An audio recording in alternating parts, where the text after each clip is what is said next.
Okay, good morning. Today was an odd day so far this morning. I mean, the morning is odd because what happened has to do with me being chastised by my daughter.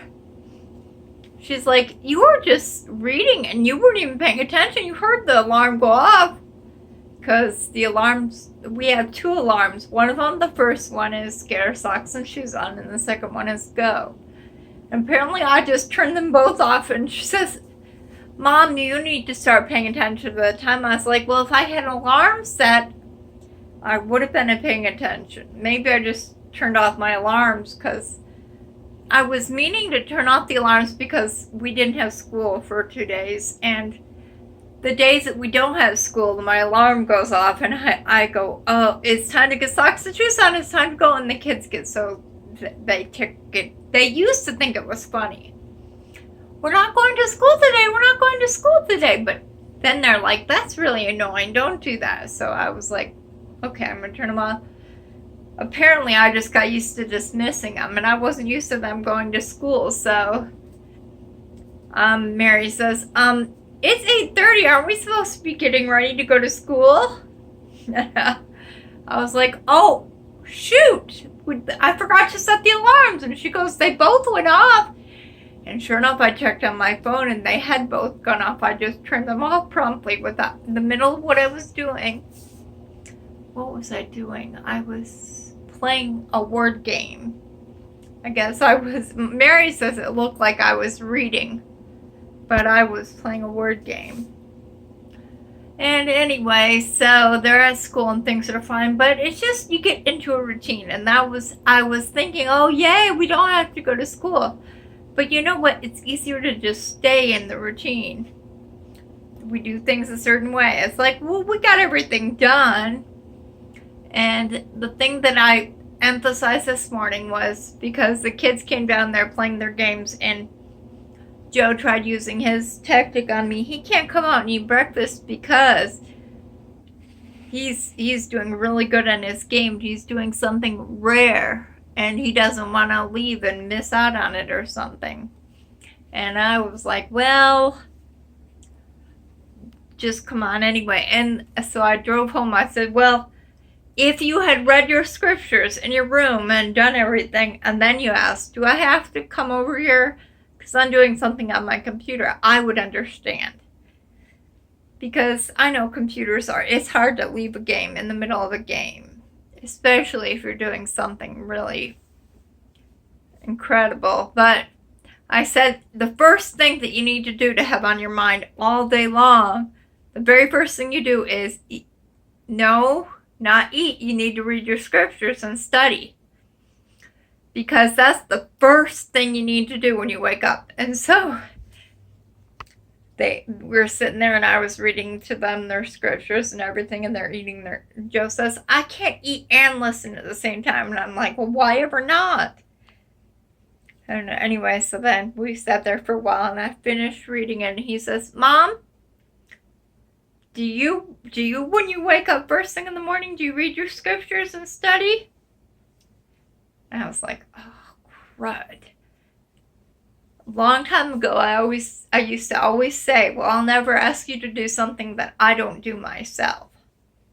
And admittedly, the first thing I do when I wake up is not study scriptures.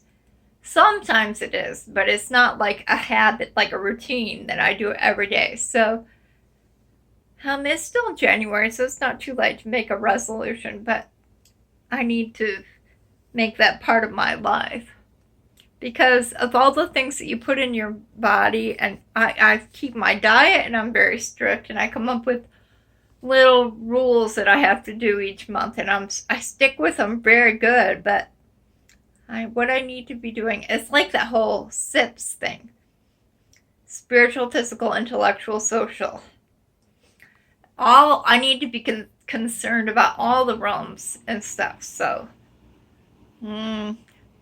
I need to I have some stuff I need to work on anyway. But so I'm going to try to start when I wake up in the morning. The very first thing I do, study my scriptures. I think it'll affect when I read to my kids also. So not only will my example wear off on them, but that when I tell them to do it, it'll mean more. If they know that I already do it and they want to be like me for some reason, I don't know. I guess all kids want to be like their parents. It just so happened I had very incredible parents. All right. Now I got to go finish because I made a scarf, and well, it's kind of like a hoodie scarf for Joe. Well, actually I made it for myself, but Joe picked up the scraps of it and he wanted it, so I let him have it. Well, when he had it, then Mary wanted one too.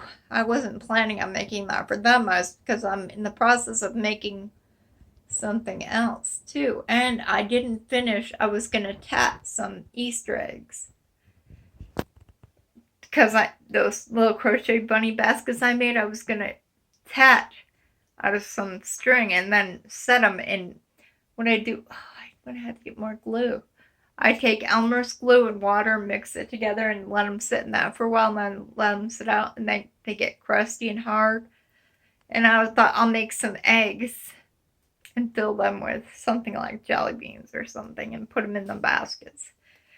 It'll be a cute thing for the kids anyway, but that's on hold now. But because I have Valentine's Day and Easter, and I already made last year, I made things for the kids' classes this year for Easter, so it's not something I have to do, but something I'd like to do. And I've already been thinking of ideas for Valentine's Day party for my daughter. And we have everything planned for her little group of girls to do things together. Okay, so I'm going to go back and make that scarf for my daughter. Oh, and she wants ears so she can be, I can't remember if it's an Arcanine or Foxy, one of the two. I don't know if I should make cat or dog ears.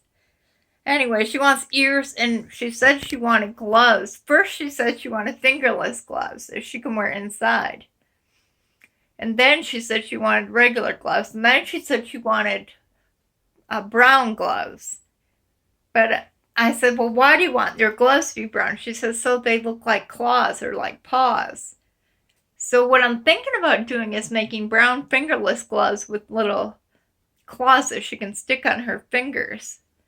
But she can take them off and just... Have you seen those? They have mitten gloves where it's like mittens and then you flop the mitten over top. So if I attach like some... I'm trying to hold it. This hand doesn't work well, so can't hold it. But what I was wanting to do is attach... I can't show you with the hand that's holding the phone. I was going to use my tongue because... how can I point? See, do you see where my knuckle line is? I'm going to attach fingers, which will look like claws that she can flop down, and then from looking above, it'll look like paws. And she can put little rings that she can slip her fingers in so that she can have claws. But I don't think it's for warmth. I don't know. Maybe I should just make her the regular. Well, she was saying in the first place that she wanted fingerless gloves because she just wanted her hand to be warm. Anyway, I got to go get doing that. Bye.